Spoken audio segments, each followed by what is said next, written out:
Welcome to Moussa TV. వార్తల్లో ముందుగా ముఖ్యాంశాలు.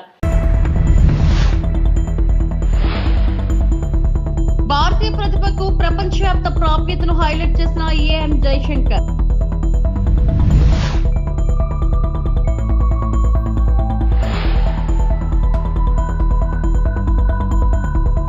పోలవరం ప్రాజెక్ట్ పర్యటనలో మంత్రి నిమ్మల రామానాయుడు.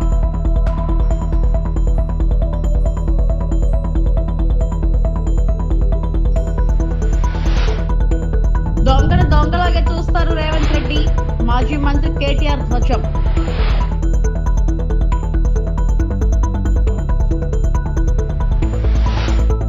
ప్రపంచ వేదికపై భారతదేశం యొక్క పెరుగుతున్న పాత్రను విదేశాంగ మంత్రి డాక్టర్ ఎస్ జైశంకర్ నొక్కి చెప్పారు.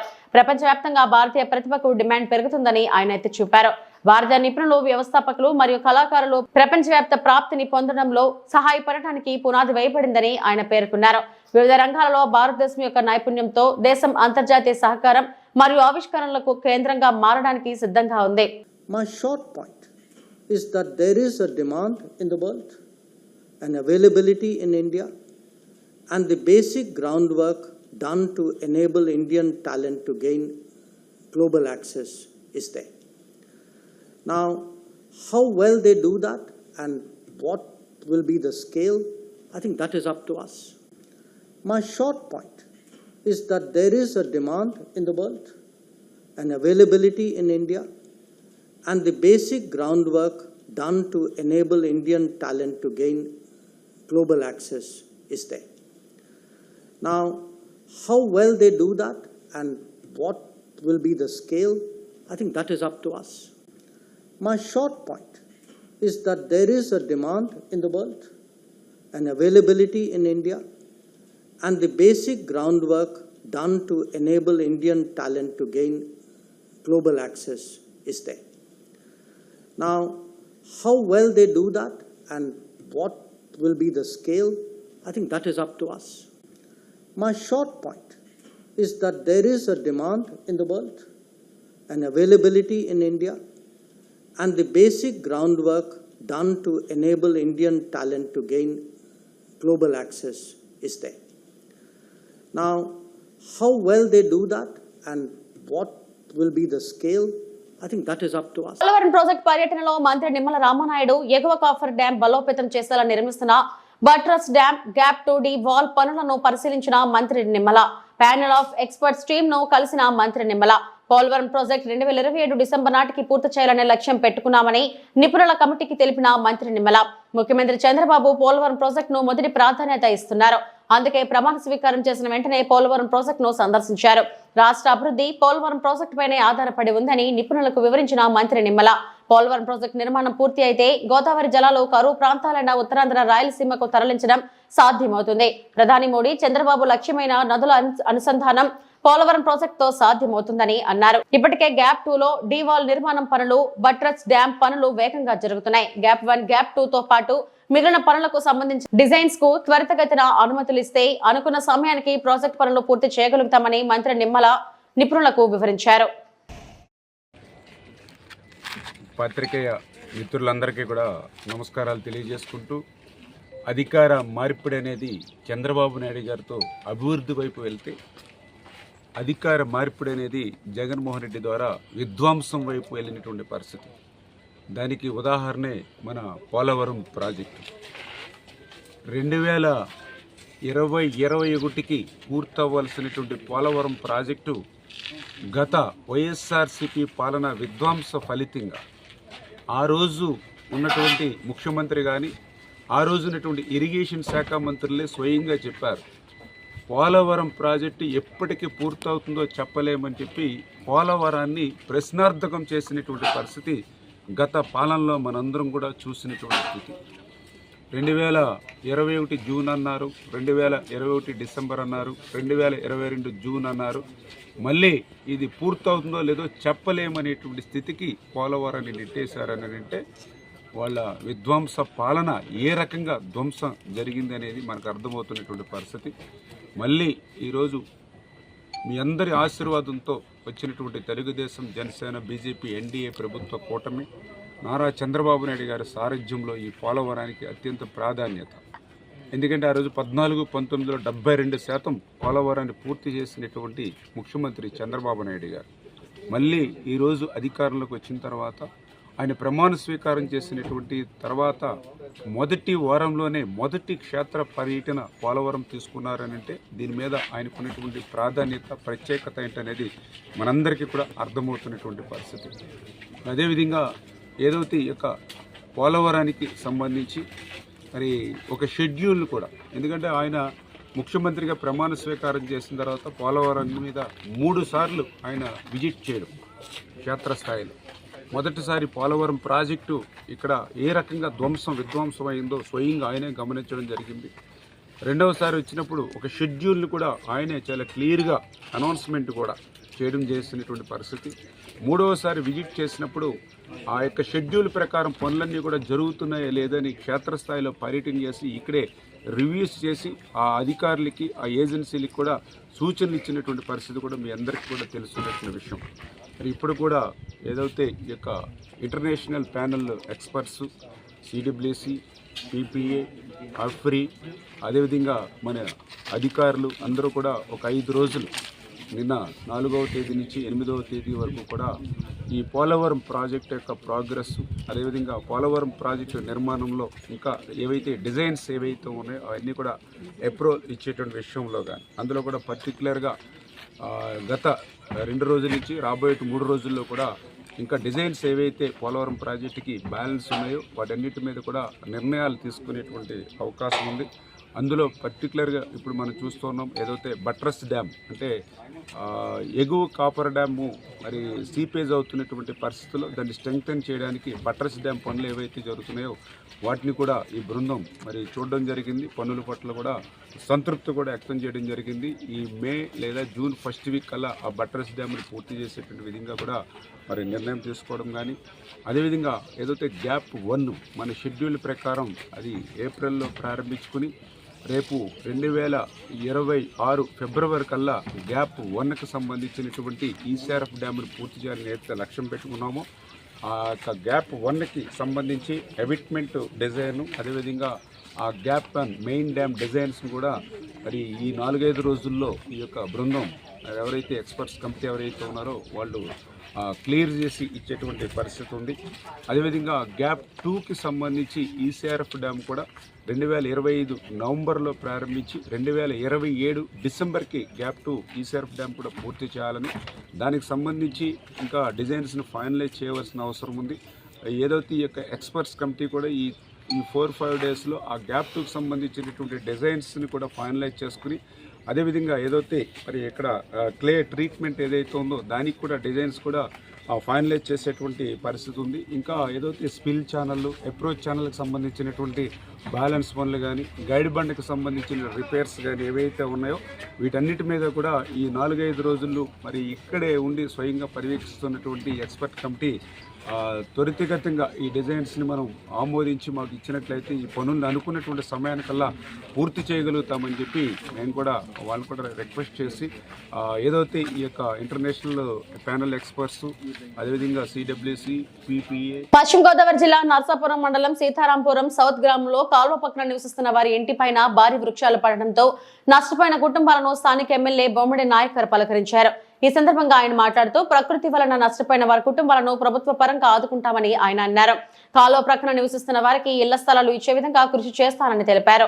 రుస్తుంబాద పంచాయతీలో ఒక కుటుంబం నష్టపోవడం జరిగిందని ప్రభుత్వ పరంగా ఆదుకుంటామని ఆయన తెలిపారు.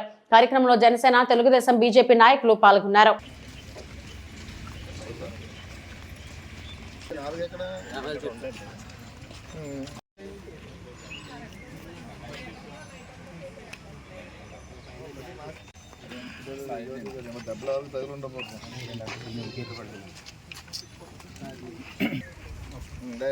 బాగున్నా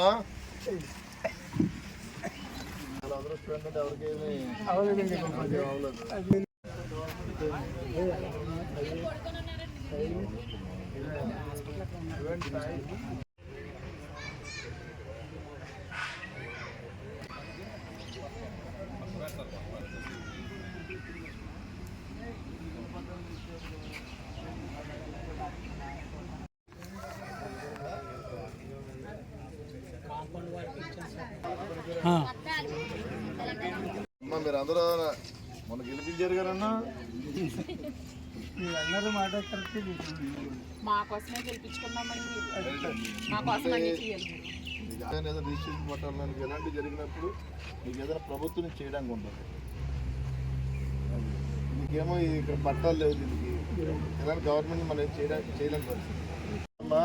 అప్పుడప్పుడు మీరు అందరికీ ఒక చోట ఉండేది రాయిస్తారు సరేనా, ఒక చోట పెట్టిన బాధ్యత నాది. ఇంకా ఎక్కడ కూడా అక్కడే ఉండేటట్టు మీరు అందరూ చోట ఉండేటట్టు చేస్తాను అని చెప్పి మీరే రెండు అవసరం అయితే అంటే అందరూ ఉంటారు, మన వాళ్ళు ఉంటారు, మనం అందరూ ఉంటారు. ఒకవేళ లేని పక్షంలో మీరు డైరెక్ట్ రండి, ఇబ్బంది లేదు. అందుకే కంప్లైంట్లు ఎక్కువ సార్ ఈ ఏరియాలో అందుకు ఓకే సార్ మీరు చెప్పేది కంప్లైంట్ ఇస్తారు సరే సచిన ఏం చేస్తున్నావు లేకపోతే ఏంటి సరే డి గారు చెప్పేసి నెంబర్ తీసుకోండి చూడండి సార్ రమ్మని చెప్పండి మాట్లాడతారు ఎక్కడ ఇబ్బంది ఏంటి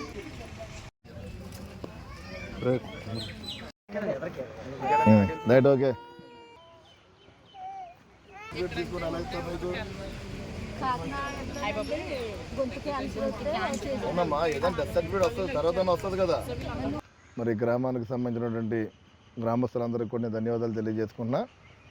మరి ఏదైతే సీతారాంపురం సౌత్లోంచి కొత్తపేట గ్రామం మరి జంగాలు మొత్తం కాలువ గట్ట అంతా ఏంటంటే ఇక్కడ మరి బడుగు బలహీన వర్గాలకు సంబంధించినటువంటి జంగాల సమాజానికి మరి కుటుంబాలు కూడా దాదాపు ఇంచుమించు ఒక 30 కుటుంబాలు మరి ఇక్కడ కాలువ గట్టును కూడా జీవన విధానం చేస్తున్నారు.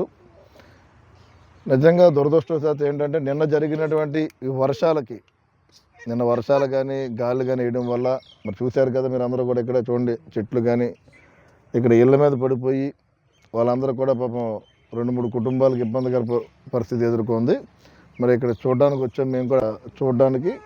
అదేవిధంగా వీళ్ళకి ఏంటంటే ఇక్కడ ఉన్న గ్రామస్తులందరూ కూడా ఇప్పుడు ఇళ్ల పట్టాలు ప్రభుత్వం నుంచి ఎక్కడ కూడా అందువలేదు. వీళ్ళకి ఏదో కొంతమందికి వేరే చోటన ఇక్కడ ఉన్న వాళ్ళు వేరే చోటన గతంలో జరిగింది.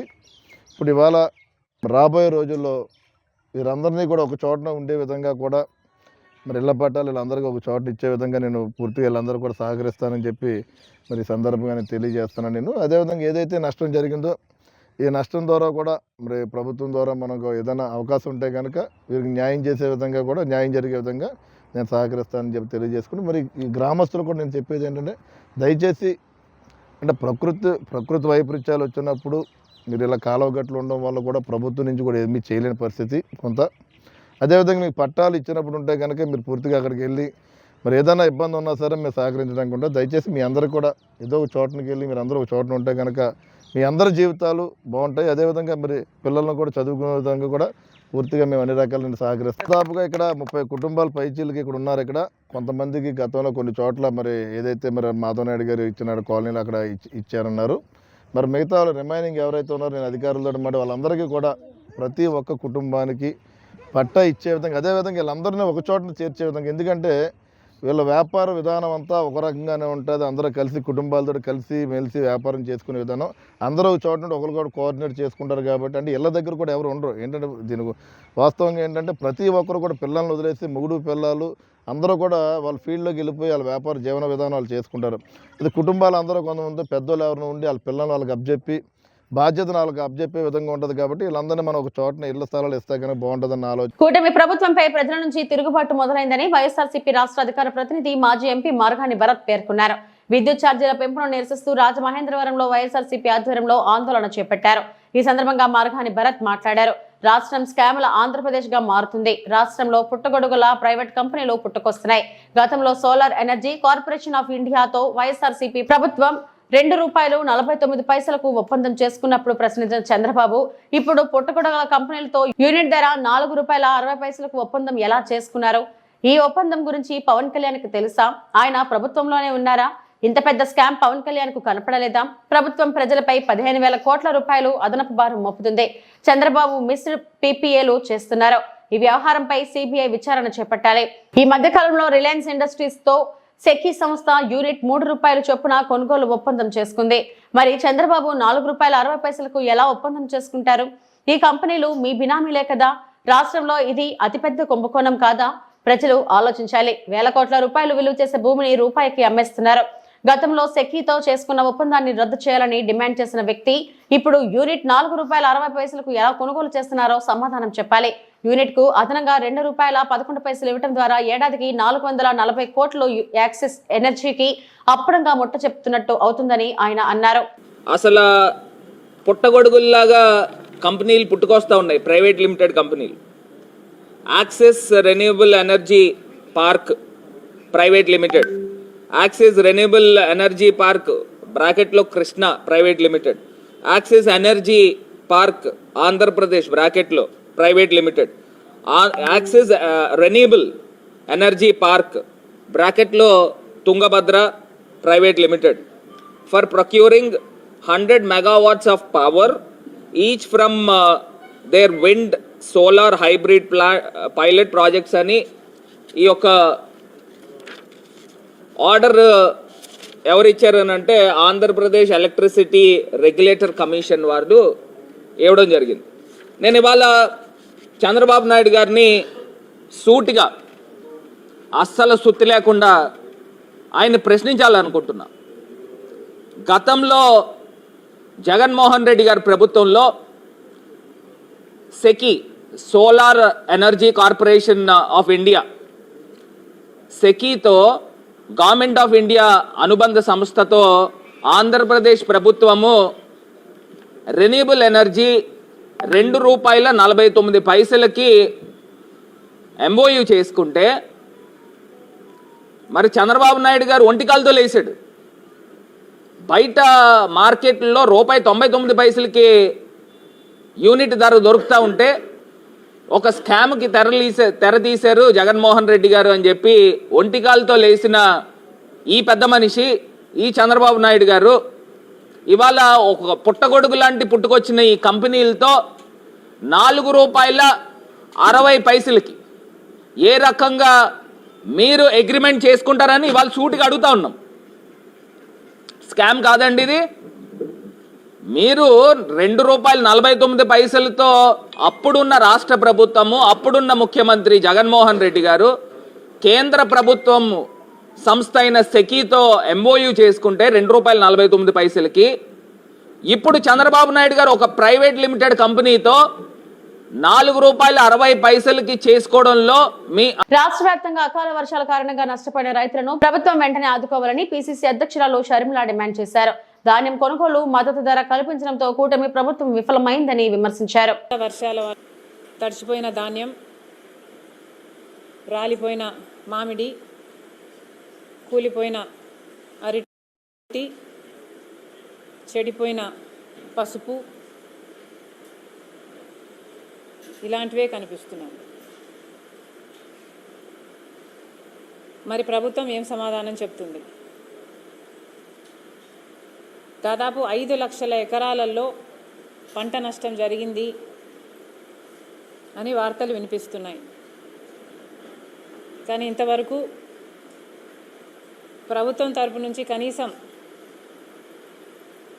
ఎవరినైనా పంపి సర్వే చేస్తున్నట్టు కూడా సంకేతాలు అందటం లేదు. మరి ముఖ్యంగా వరి రైతులు పండించిన ధాన్యాన్ని కుప్పలు కుప్పలుగా పోసి అమ్ముకోలేక ఇప్పుడు ధాన్యం తడిసిపోయి దిక్కుతోచని స్థితిలో ఉన్నారు. వీరికి ప్రభుత్వం ఏం సమాధానం చెప్తుంది? ఒక్క అన్న చెప్పినట్టు ఉభయ తూర్పుగోదావరి జిల్లాలు తీసుకున్నా కూడా దాదాపు 30 లక్షల ఎకరాల 30 లక్షల మెట్రిక్ టన్నుల దిగుబడి వచ్చింది. దాంట్లో ప్రభుత్వం తీసుకున్నది కేవలం 13 లక్షల మెట్రిక్ టన్నులు, అంటే 17 లక్షల మెట్రిక్ టన్నులు ఇంకా రైతుల దగ్గరే ఉంది. పొద్దున అన్న వివరిస్తుంటే చాలామంది రైతులు మా పంటను కొనుక్కోండి అని ఆఫీసర్లని బ్రతిమిలాడుతున్నా కూడా మా లిమిట్ ఇంతే, లిమిట్ ఎక్సీడ్ అయ్యి మేము కొనలేము అని రైతులకు సమాధానం వస్తుంది. రైతులు పండించిన దాంట్లో కనీసం 30% కూడా, కొన్ని చోట్లయితే మరీ అధ్వానంగా 15-20% కంటే కూడా ఎక్కువ కొనుగోలు ప్రభుత్వం చేయట్లేదు రైతు భరోసా కేంద్రాల ద్వారా అని చాలామంది రైతులు వాపోతున్నారని చెప్పడం జరిగింది. మరి రైతు పండించిన పంటను కొనాల్సిన బాధ్యత ప్రభుత్వానికి లేదా? మినిస్టర్ గారు కూడా పండించిన ఆఖరి గింజ వరకు కొంటాం మేము అన్న మాట అన్నారు అంటే దానికి కారణం కొనాల్సిన బాధ్యత ప్రభుత్వానిది కాబట్టి. మరి అలాంటప్పుడు కేవలం రైతు దగ్గర ఈరోజు కొనకపోవడం వల్ల కుప్పలు కుప్పలుగా ఎన్నో చోట్ల పోసుకొని ఎదురు చూడడం వల్ల ఈ అకాల వర్షాలకు పంట తడిసిపోయింది. మరి ఇప్పుడు ఆ రైతు ఆ పంటని ఏం చేసుకోవాలి? అసలు ప్రభుత్వము కొనకపోతే మిల్లర్ల దగ్గరైనా డిస్ట్రెస్ సెల్లింగ్ చేద్దామంటే మిల్లర్లు కనీసం 400 రూపాయలు 500 రూపాయలు మద్దతు ధర కంటే తక్కువ ఇస్తామని కోట్ చేస్తుంటే మరి చూస్తూ చూస్తూ రైతు అంత తక్కువకి ఎలా అమ్ముకోగలరు? నోట్ల కట్టలతో దొరికిపోయిన దొంగను దొంగే అంటారు, దొంగను దొంగలాగే చూస్తారు రేవంత్ రెడ్డి అని బీఆర్ఎస్ వర్కింగ్ ప్రెసిడెంట్ కేటీఆర్ ధ్వజమెత్తారు. ఎంతో మంది త్యాగాల ఫలితంగా సాధించుకున్న తెలంగాణ రాష్ట్రాన్ని అవమానపరిచేలా మాట్లాడిన రేవంత్ రెడ్డి వ్యాఖ్యలపై BRS working president KTR Telangana Bhavan లో మీడియాతో మాట్లాడారు. చెప్పాలనుకుంటాను, ఎక్కడ పోయినా దొంగలాగా చూస్తున్నారు అంటున్నాడు ముఖ్యమంత్రి. మరి దొంగను దొంగలెక్క కాకపోతే ఎట్లా చూస్తారు? దొంగను దొంగలెక్కనే చూస్తారు. నోట్ల కట్టలతో దొరికిపోయిన దొంగను ఖచ్చితంగా దొంగనే అంటారు, దొంగనే చూస్తారు. ఒక విశ్వసనీయత లేని ఓటుకు నోటు దొంగను కాంగ్రెస్ అనే ఒక ఎర్రి పార్టీ గుడ్డిగా నమ్మి సీఎం చేసింది, కానీ ఖచ్చితంగా దేశంలో మిగతా వాళ్ళు మాత్రం నమ్ముతలేరు. మోసగాళ్లను దొంగలను దొంగలే అంటారు ముఖ్యమంత్రి గారు. ఖచ్చితంగా అది ఈరోజు కాదు, చివరి రోజు దాకా కూడా నీ పరిస్థితి అదే ఉంటుంది, యాద పెట్టుకోని చెప్తున్నా. తప్పు చేసింది దొంగ చేతికి తాళాలు ఇచ్చి కాంగ్రెస్ పార్టీ, రాహుల్ గాంధీ గారు. ఈరోజు మే 6, 2025 నేను మీ అందరు గుర్తు చేస్తున్నా, సరిగ్గా 3 సంవత్సరాల కిందట ఇదే రోజు మే 6, 2022 నాడు రాహుల్ గాంధీ గారు వరంగల్కి వచ్చినారు.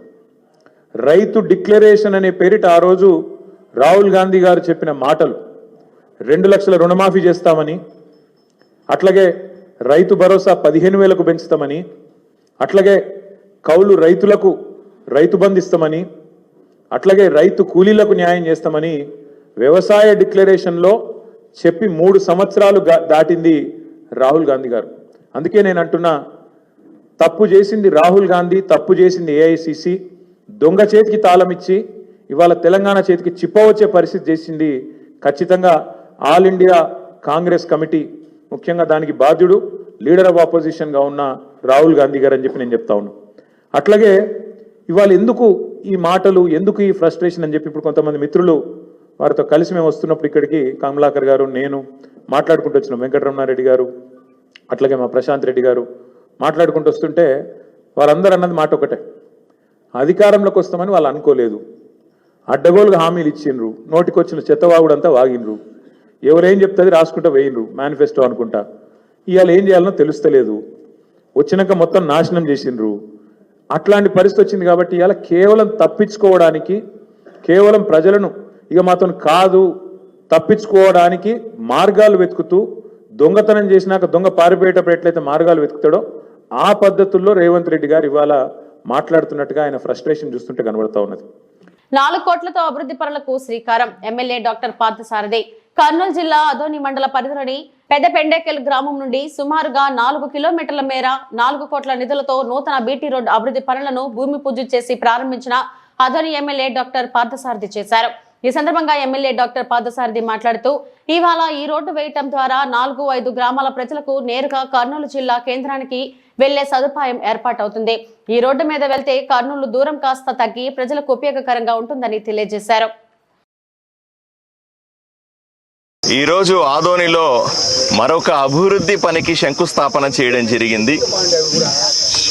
పెద్దపెండేకల్ నుంచి వెళ్తున్నటువంటి మట్టి రోడ్డుని తార్ రోడ్డుగా మార్చే కార్యక్రమం. సుమారుగా 4 కిలోమీటర్లకు సంబంధించినటువంటి మట్టి రోడ్డును తార్ రోడ్డుగా మార్చడం. సాధారణంగా మన డివిజన్లో ఇక్కడ మన 3 నియోజకవర్గాల్లో ఎక్కడా కూడా మట్టి రోడ్డు ఉంటే మట్టి రోడ్డు వేస్తారు, తార్ రోడ్డు ఉంటే తార్ రోడ్డు రిపీట్ చేస్తారే కానీ మట్టి రోడ్డుని తార్ రోడ్డుగా మార్చే పరిస్థితిలో మొట్టమొదటిసారి ఈ రోడ్డు వేస్తా ఉన్నాం. ఎందుకు ఈ రోడ్డే ఎంచుకున్నాము అన్న విషయాన్ని కూడా, ఇది ఎప్పట్లోనే శాంక్షన్ అయిన రోడ్డే.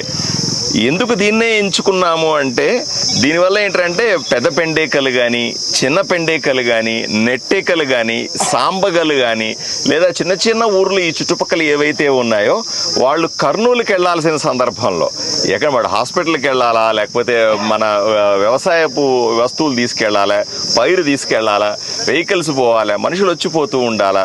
పోవాలంటే కర్నూలుకు పోవాలంటే 110 కిలోమీటర్లు దాటి పోవాల్సిన, అంటే ఆదోనికి రావాలా, ఆదోన్ నుంచి మళ్ళీ మెయిన్ రోడ్ ఎక్కిపోవాలి.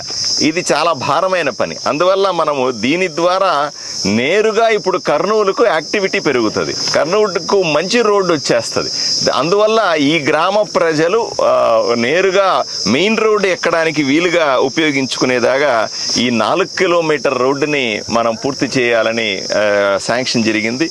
అలాగే దీనికి సుమారుగా 4 కోట్ల రూపాయలు ఖర్చు పెడతా ఉన్నాం. ఈ గ్రామాల కనెక్టివిటీ అన్నది చాలా కీలకమైన అంశంగా మేము తీసుకుంటా ఉన్నాం.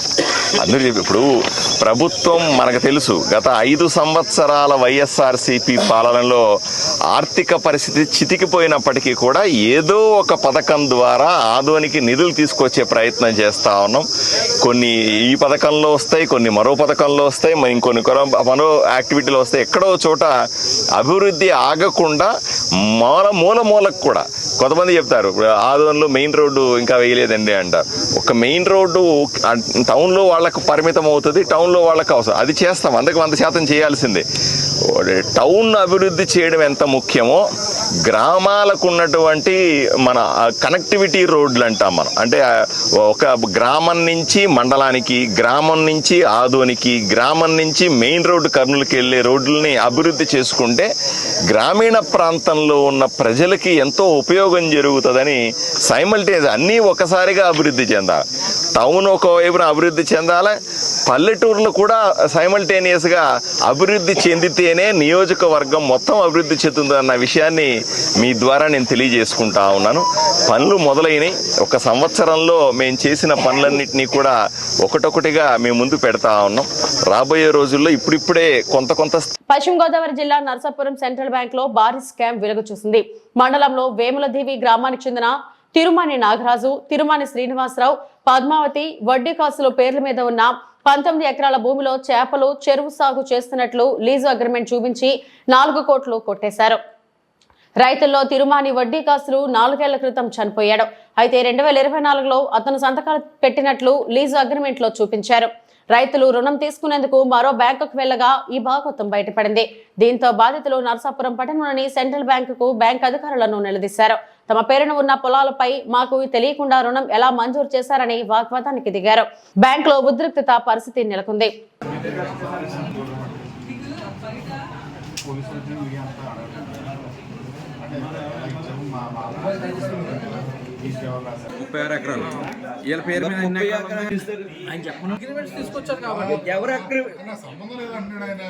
ఇప్పుడు అతను ఏమని తీసుకున్న అతను పర్సనల్ నాకు సంబంధం లేదంటాడు. మీరు నువ్వేం తీసుకొచ్చారంటారా? మీరు తెలుగులోనే కదా మాట్లాడుతుంటా. చచ్చిపోయినోడు గురించి తెచ్చి తెచ్చాడు ఆడెవడో చెప్పండి. మొన్న చేశారంటే అది చేశారా లేదా దీని మీద చూపిస్తుంది కదా అమౌంట్. సార్ అది లీజ్ సార్, అది